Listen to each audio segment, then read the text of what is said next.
we were together in a very noisy environment downtown, which was really fun. And so thank you for being, my guinea pig and doing this first live stream like this with me. So if I'm going to do this with anyone, Sarah, it's you. So thank you. Well, of course. Yeah. Happy to Yeah. help. So anyway, so let's just jump right in. Tell me a little bit about yourself, where this all kind of started, where you started in your career as a nanny. Just kind of take me and everybody who's here from start to finish. Yeah, for sure. What a fun opportunity, because I really have not introduced myself really to the community in a hot second. We've just been running with it. So this is kind of a cool little a good reminder for myself to kind of introduce myself to everybody. Totally. Well, I got my start in the child development world in general. When I was in college, I was pursuing a psych degree, wanted to do some child development work, especially with neurodivergent kids. So my first step into childcare, working with families, was actually as a respite provider. And so I was providing respite for families with some pretty significant needs. And from there, I decided to pursue behavioral therapy. So I was working in home with some families. I really wanted to pursue research. So I decided to also, alongside my behavioral therapy, pursue some research assistant stuff to get some stuff to be able to apply for a PhD program, a doctorate program. So cool. And while I was in the midst of it, working with these families, I became a parent consultant, was really working one-on-one with parents and their children, the whole family system.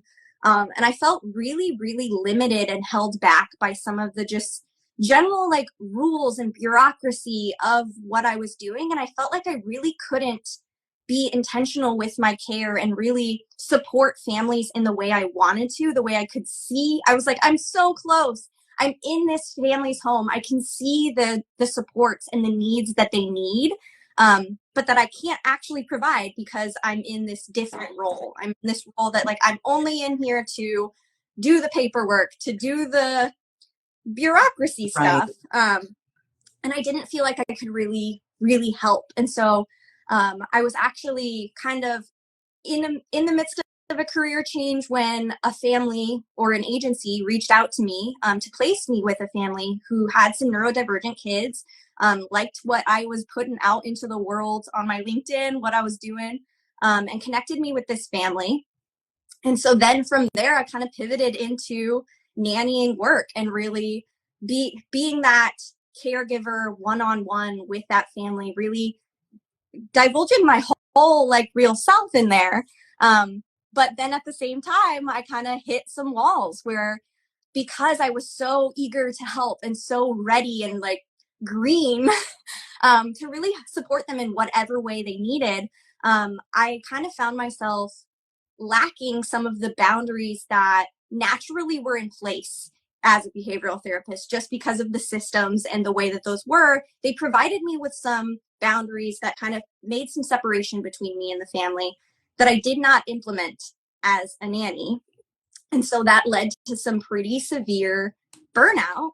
And that kind of led me to the Modern Nanny. I created it in 2020, in February of 2020, not realizing that we as an industry were about to have a big, giant shakeup. Just yeah. To our world, just a little bit of a God. Yeah.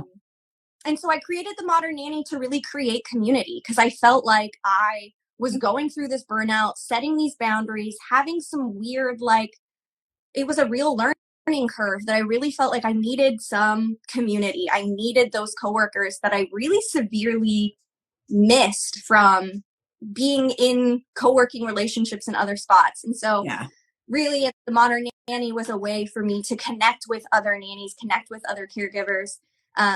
I got my start in the Silicon Valley with a high net worth family, and the culture there is kind of everybody has domestic workers, but everybody kind of stays in their own lane. You don't really talk a whole lot because there's a whole lot of just stuff going on in those towns for the families, for the children's, with their own careers, with private schools, with all the things that come with it.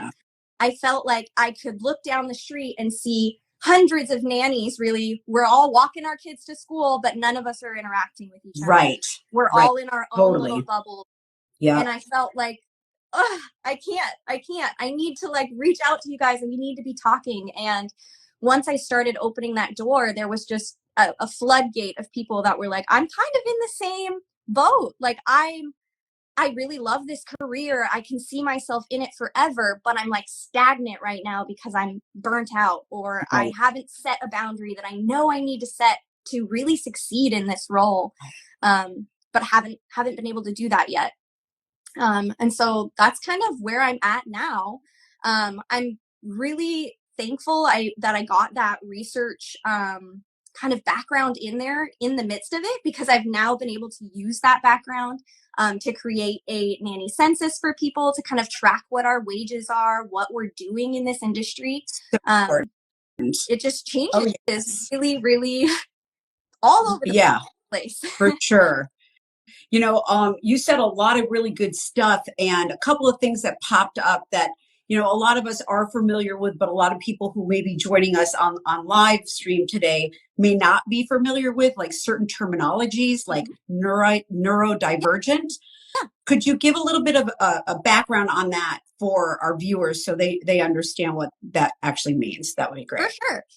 So I got my start working with kids with specifically autism and other developmental delays and disorders. Kind of switched my terminology along with a lot of the industry in general, with a lot of the child development sphere, to kind of be more inclusive towards kids that are like all sorts of spectrums of life.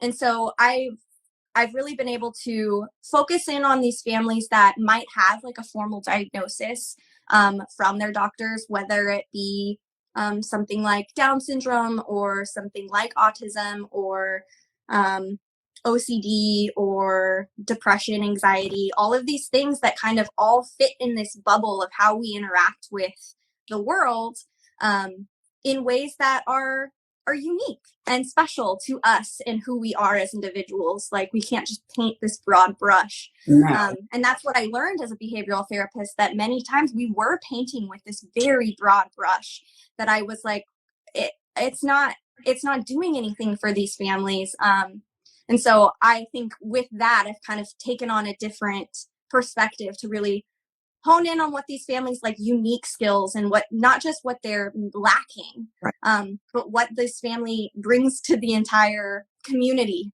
Right. And this, what you've done with the Modern Nanny is so important, and it's so brilliant, because I even remember as I was a nanny, even though, you know, it was very hyper focused on my job and my children or my care, there was always this level of loneliness, always this level of nobody understands where I'm coming from because I'm the only one doing this, right? And I was one of those nannies who enjoyed working with my stay-at-home moms. In fact, they are all actually my best besties now, you know, and my children are in, you know, their early 30s. So it's been a bit, but I do remember that feeling of I had nobody to speak to about how do I go get a raise?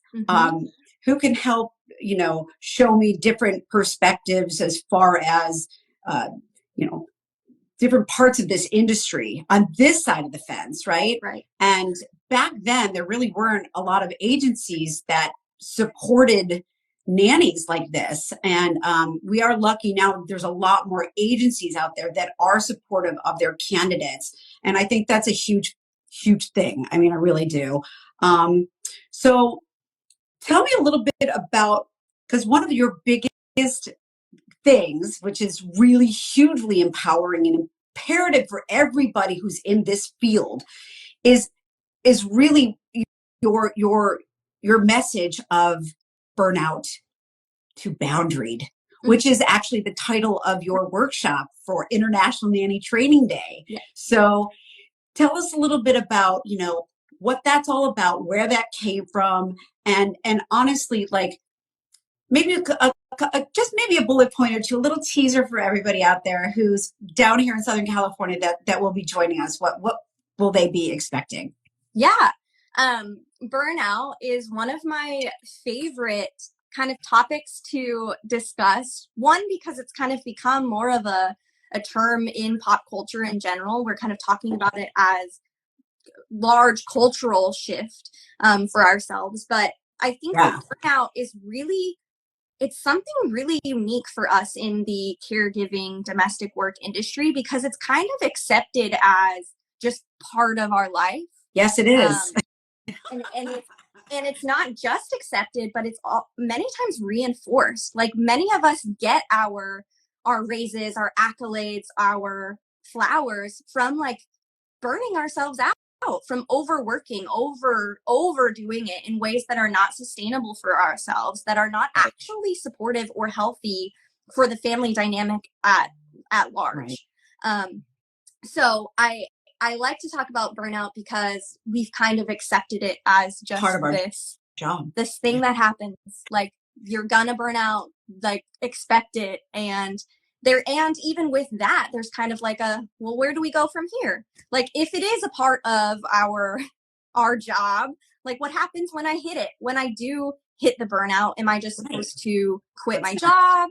Am I just supposed to leave the industry? And that can really make not just stress and anxiety and all the ramifications that come with that, but it can be really demoralizing. And like you start to question your self-worth. You start to question, like, am I doing the right thing? Like, am I just like some bonehead that's like going through the motions? And it can really like be destructive to your self-esteem, to your self-worth, to your confidence in your caregiving. And ultimately, I think that's what's the problem. Like our burnout obviously is not good for us, but I think ultimately the real kicker is when it takes us out of the industry completely because we no longer trust ourselves. We no longer have that confidence in our work.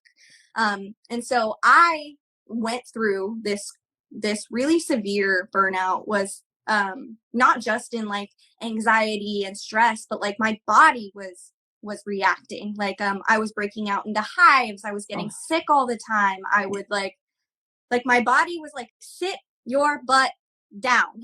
Yeah. No, it's a and lot. that's what I tell people. Like if you don't make the time for the rest for your body will demand it, and it will demand it in the most inconvenient of ways, in the most like just stress inducing ways. Totally. And like if you can prevent it, if you can put some practices into place to help you navigate that, like I want to do that so we can keep all of these really amazing nannies that have been in here for however long. I want them to stay in the industry for as long as it serves them, for as long as it supports them. And I don't want them to have to cut out early just because they didn't have the support and the resources that they need to keep it going. Which is awesome. Yeah. It's so needed. And so I've learned essentially my cure to my burnout was really in my boundary setting and really relearning, redefining what boundaries are. Especially in our industry, we seem to think that boundaries are these harsh, rigid, like, I can't do that. Like, this job's not for me. I'm quitting. Like, I'm out. Hard nose. But really, we're setting boundaries every single day with every single, like, statement that we say, with every action that we make. We are subconsciously setting these boundaries. And so switching our mindset so we can be intentional about those boundaries that we're setting, and what that means. And so I will in our training, which I would love for all of you guys in here to join us. It'll be a great day. I'm going to really go through what burnout can look like in our industry. It's not just what like the psychology today, pop culture, like burnout looks like. It can be really, really specific to what our industry is, with the way that we serve others, with the way that we support other people, the way it's so enmeshed with other, that it's really important that we set boundaries with other people and what that looks like. So I identify what burnout can look like, what it looks like for us as caregivers, and offer a framework for redefining what boundaries can look like for you. Like I said, we kind of put them as these harsh, rigid things, but I give this example of like, I give an example, like, think of yourself like a house. And the walls of the house themselves are not the boundaries the way you would think. You would think it's like the fence line, it's the wall, it's the whatever. But actually the boundary is letting people know how to enter into your house safely, effectively, sustainably, so your house stays erect, so it stays nice, so it stays like helpful for you, because that's really what it is. It's a safe place for you to be in. And so you want to keep your home safe. And that means telling people how to enter it appropriately. Many times we just set the boundaries without really thinking about what we want them to say, what we want them to mean for ourselves.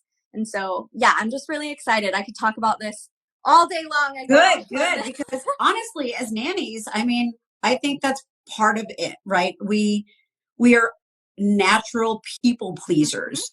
So we do want to come early. We do say, oh, we'll stay late. We text or call our friends and like, sorry guys, can't join you this evening. They've called me and they're going to be 2 hours late, right? So there's a weird fine line too with that people pleasing personality. How do you create boundaries around that? Because that's usually an innate sense of who we are at the end of the day, right? And what that looks like. I can tell you right now, even in my own business, even doing this for 20 years, I have I probably don't have boundaries. I think we've talked about this before, like off camera, right? But again, it is a different generation today. And, I think parents, of my generation are raising their children differently with a little bit stronger sense of self and what that looks like. And I think that's really, really important when we talk about what we do for a living, because our job is to be there for the scaffolding of the family, right? So, I think, this is going to be great. Tell me about some of the other things that nannies are going to be able to walk away from with regards to, navigating through some of those challenges. What are some of the tools that they're going to be able to put in their toolbox when they come to International Nanny Training Day and they do get to see you like for real and live, and oh my gosh, they can like touch you and see you because you really have become this huge sensation on social media.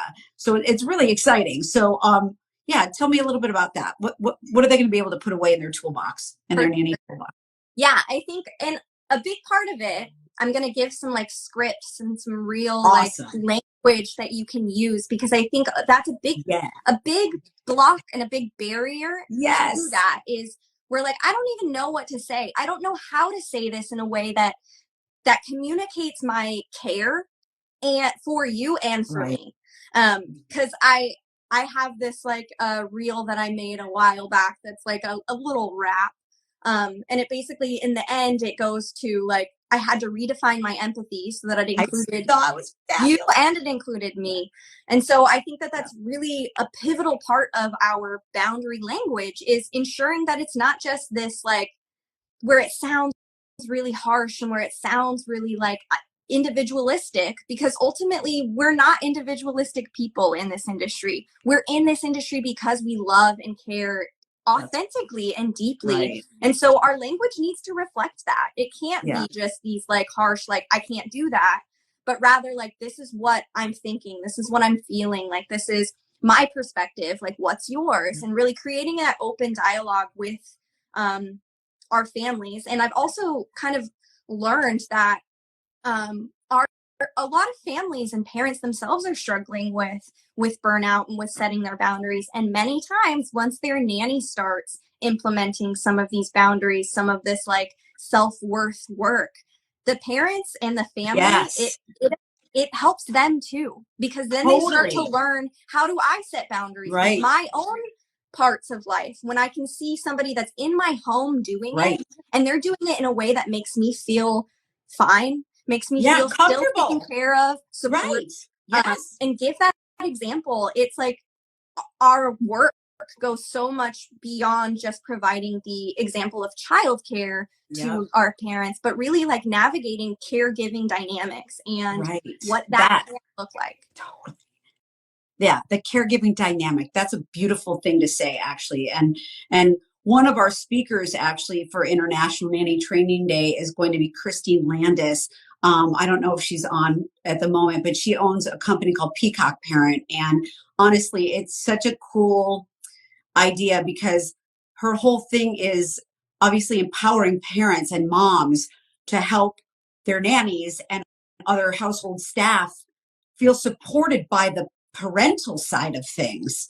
And so she'll be talking a lot about that, as well as, how they implement, technology in the process. So really cool stuff. So I'm excited to kind of put both of you guys on stage so people that are joining us on International Nanny Training Day understand kind of both sides of the game, and so I'm so excited. This is so awesome. I mean, and there's just going to be so many other things, that nannies are going to be learning when they come to this event.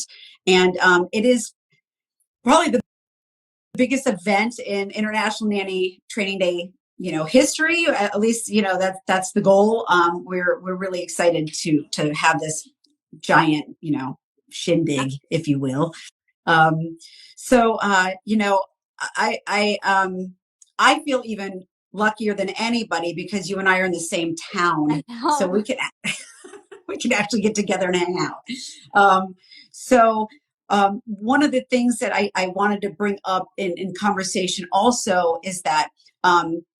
Our speakers are given a certain amount of free tickets to International Nanny Training Day, and you do have access to, giving those away to whomever you feel in need of giving those away to. So just throwing that out there into the world, into the abyss, that Sarah's got tickets. So, but yeah.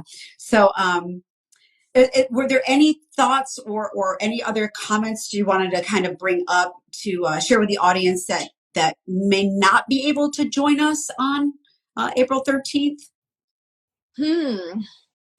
I mean, just find your local International Nanny Training Day if you can't join us in Southern California. I am so excited to be doing this one because it is my home state, home city. The last year I went to Charlotte, North Carolina, and that was such a cool experience to see all of these people on the other side of the country. Yeah. But I am very excited that this one is in my little home state. Yeah.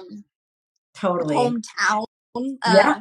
For now. So I'm very excited. Very cool. But yeah, I would say just still keep in touch and still learn from all these amazing speakers, even leading up to it. Like things like this, where we're getting really excited for the event. Yeah. Still giving out all those goodies, all that good information, those little teasers. Still have really valuable information in them. So if you can't make it to the day, still be engaging with the lead up content. Engaging with what's coming out about it, because this is going to be a big one. And I think last year was like an anniversary kind of year, and this year we're going all full force. So I'm excited. Totally. Well, this is a really good time to actually start taking questions from people that have been watching. Jade is prompting everybody. She's so good. Everybody also will be meeting Jade if they're going to come down to Southern California this year. Okay, what advice would you have for nannies that are shy about attending their very first International Nanny Training Day for the first time? I have that question, because I think people have this perception of me that because I'm so front facing on the camera and because I'm like a little more comfortable being on screen, that I am not a shy individual. I am an incredibly shy person. I am an incredibly introverted person. Like, I will probably need 5 days of rest after training day to, like, not in a bad way, in a great way, but We'll just make sure you get something at the spa. just knowing my social battery. And so I encourage you, if you are in that same boat, to know that, like, even the speakers are feeling that way, and, like, can feel a little shy and can feel a little like, I don't know. Right. And know that is why I created this Instagram in the first place, was because I felt shy, alone, isolated, like, I don't really fit in here. Yeah. You do. Yeah. I say you do. For You sure. fit in, hit me up, be my buddy that day. We'll get you situated, and we'll find you those coworkers and those connections that you need to make. Because there will be plenty of people to kind of schmooze with and meet and find those people for you. For sure.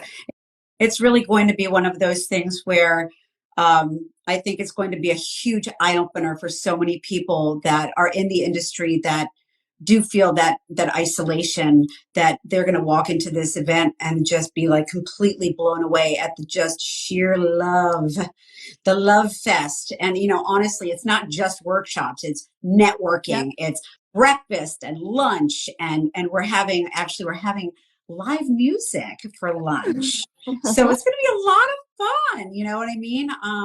It's at a brand new environment in La Jolla that was actually gifted to us by one of our clients. And so, awesome. You know, talk about full circle and lots of love. You know, I mean, this is a client who is not in our industry, clearly is in the restaurant industry, but is so supportive of our cause. And, you know, it's like, those are the people along my journey as a nanny myself who empowered me to start this company. So, all right, let's see. I so wanted to come, but having something that we can't leave amazing. Oh, yay. Well, you know what? We might even just record everything and do some sort of, you know, fancy virtual thing. You know, I mean, that's something we've been talking about. So you might just be able to see Sarah anyway. So, you know. Yes, and put it in your calendar for next year. And then also put it in your calendar for National Nanny Recognition Week. Get those things in your calendar so you can look ahead and be like, oh, there's things on the horizon for me to be in community, to be in connection with the people that are involved in International Training Day, people that are not. Totally.